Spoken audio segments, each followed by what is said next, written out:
திமுக ஆட்சியில் கடன் சுமை கட்டுக்கடங்காமல் செல்வதாக அதிமுக விமர்சித்து வரும் நிலையில் இரு கட்சிகளின் ஆட்சி காலங்களிலும் நிலவிய கடன் விவரங்கள் குறித்த ஒப்பீட்டை பார்க்கலாம்.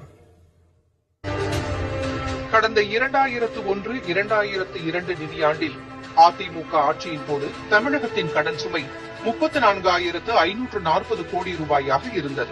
அந்த ஆட்சி நிறைவடைந்த 2005-2006 நிதியாண்டில் இந்த கடன் அளவு 50,625 கோடி ரூபாயாக உயர்ந்தது.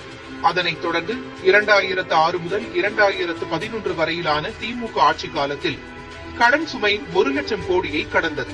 2011 ஆண்டு திமுக ஆட்சி முடியும் போது கடன் அளவு 1,710 கோடி ரூபாயாக இருந்தது. அதன் பின்னர் அதிமுகவின் 10 ஆண்டுகள் தொடர் ஆட்சி 2020-21 நிதியாண்டில் நிறைவடையும் போது தமிழகத்தின் மொத்த கடன் சுமை 4,56,660 கோடி ரூபாயாக அதிகரித்தது.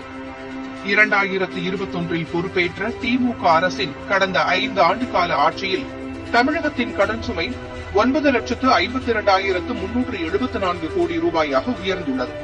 2011 முதல் 2021 வரையிலான 10 ஆண்டு கால அதிமுக ஆட்சியில் கடன் 3.5 லட்சம் கோடி ரூபாய் அதிகரித்த நிலையில் திமுகவின் தற்போதைய 5 ஆண்டு கால ஆட்சியின் கடன் 4.9 லட்சம் கோடி ரூபாயாக அதிகரித்துள்ளது.